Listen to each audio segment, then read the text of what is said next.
Salut les maîtres zen, je suis Laetitia Gonon et je dirige une école d'éducation canine à Lausanne en Suisse dans laquelle nous accueillons des dizaines de chiens chaque semaine en petits groupes de qualité. Nous avons à cœur que l'éducation canine moderne basée sur l'éthologie soit accessible à tous et à toutes et c'est pourquoi je vous fais toutes les 2 semaines des vidéos gratuites sur cette chaîne YouTube. Je te conseille donc de t'abonner à la chaîne et d'activer la cloche pour être au courant de tous les sujets que nous pouvons aborder. Aujourd'hui dans cette vidéo je vais répondre aux questions que vous m'avez posées sur Instagram concernant la friandise et cette vidéo est la suite d'une première vidéo sur l'utilisation de la récompense, donc n'oublie pas de t'abonner à la chaîne pour pouvoir avoir accès à tous les épisodes. La première question c'était comment puis-je estomper les friandises pour que, quand il n'y en a pas, mon chien continue quand même de faire les exercices. Donc c'était quelqu'un qui pratique le dog dance. Encore une fois, moi je ne vais pas parler de friandises, je vais parler de motivation. Que ce soit alimentaire, que ce soit le jouet, que ce soit autre chose, le principe est toujours le même. La première clé, c'est de savoir varier les sources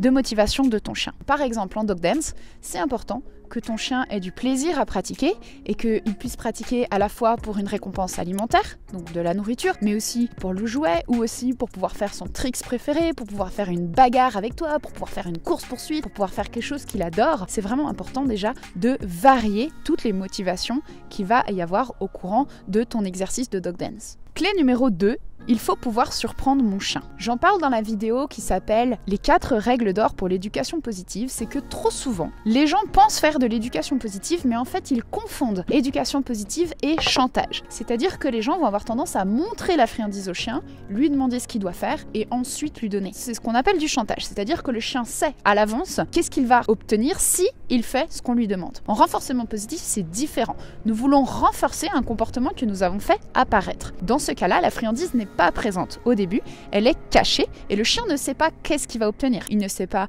quand il va l'obtenir, combien il va obtenir, est-ce que ça va être le jouet, est-ce que ça va être la friandise, ce coup-là, etc. Plus tu vas pouvoir surprendre ton chien, plus il va pouvoir agir parce qu'il ne sait pas ce qui vient, mais il sait que c'est toujours chouette et que c'est toujours adapté à la difficulté. Effectivement, si tu fais du chantage, tu dis à ton chien, s'il y a une friandise, tu fais ça, donc nécessairement, s'il n'y a pas de friandise, il ne fera pas. C'est aussi simple que ça, et c'est pour ça que si on utilise la friandise comme chantage, alors on ne pourra plus jamais s'en séparer. Lorsqu'on veut au contraire utiliser le renforcement positif, je dois alors surprendre mon chien. Mon chien doit faire le comportement, j'ai moi à l'avance géré la balance, je sais que l'environnement est suffisamment pauvre pour que mon chien ait envie de faire le comportement, et là, bim, je le surprends et je lui apporte quelque chose qui lui fait plaisir et auquel il ne s'y attendait pas nécessairement car je ne lui avais pas montré à l'avance. Et dans ce cas-là, qu'est-ce que mon chien apprend? Il apprend donc que quand il fait quelque chose que je lui demande, il y a toujours une conséquence adaptée. Il ne sait pas toujours quoi, quand, comment, etc.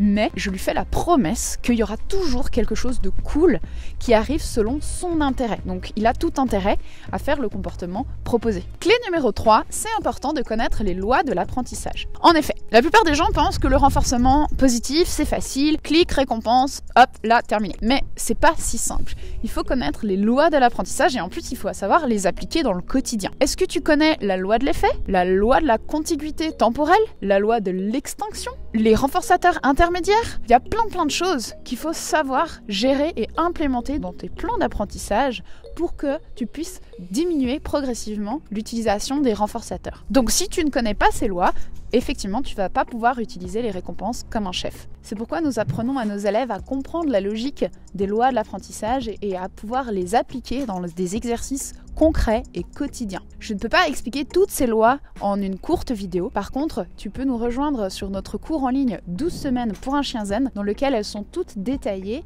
une par une, ainsi que les exercices concrets qui s'appliquent avec, que tu vas pouvoir adapter à ton chien avec ses motivations à lui, car nous t'expliquons aussi comment comprendre ses motivations et comment bien utiliser le type de récompense qui est adapté à ton chien. La deuxième question que l'on m'a posée sur les friandises, c'est comment l'utiliser en tant que leurre et comment bien faire. Et c'est une excellente question car je vois énormément d'erreurs dans l'utilisation du leurre, même chez des éducateurs canins professionnels. On va voir les différentes étapes pour utiliser le leurre correctement. La première étape, ça va être de savoir quand utiliser le leurre versus une autre méthode d'apprentissage comme la cible, le shaping, le capturing, etc. Donc ça va déjà être la première chose à choisir. Est-ce que le leurre est pertinent dans ce cas-là, avec ce chien, dans ce contexte-là? La deuxième étape, ça va être de différencier quand est-ce que le chien doit suivre la friandise et quand est-ce qu'il peut manger la friandise.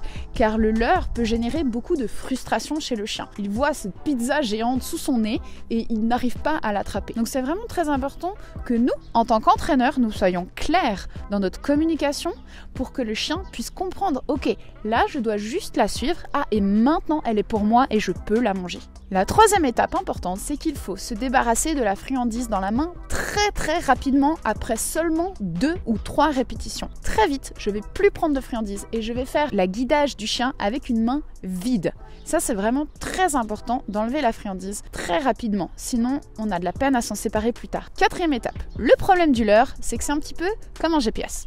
Moi, quand je vais m'entraîner dans la halle d'agility, je suis mon GPS bêtement, j'ai fait des dizaines de fois le trajet et j'ai toujours pas enregistré le trajet. Le jour où j'ai décidé d'enlever le GPS et de réfléchir et de le mettre que quand je suis pas sûre à certains carrefours, depuis ce jour-là, maintenant je suis capable d'y aller sans GPS. Le leurre, c'est pareil.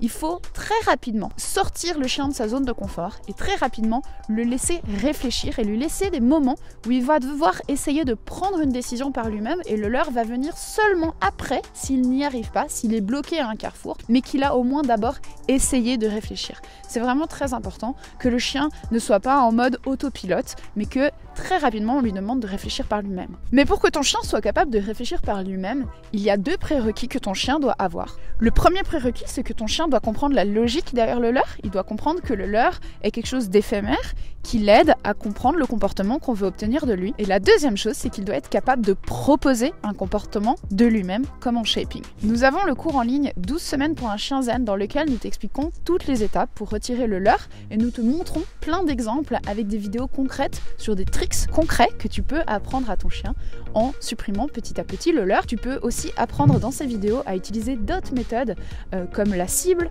le shaping, le capturing, etc. qui assez souvent sont préférables au leurre. J'espère que cette vidéo t'a plu et t'a été utile. Si tu as envie d'aller plus loin, tu es le bienvenu dans notre cours en ligne 12 semaines pour un chien zen. En nous rejoignant dans le cours, tu auras aussi accès à notre groupe Facebook des élèves d'EduZen Academy dans lequel nous répondons à toutes vos questions en live. Donc à tout bientôt sur le groupe Facebook.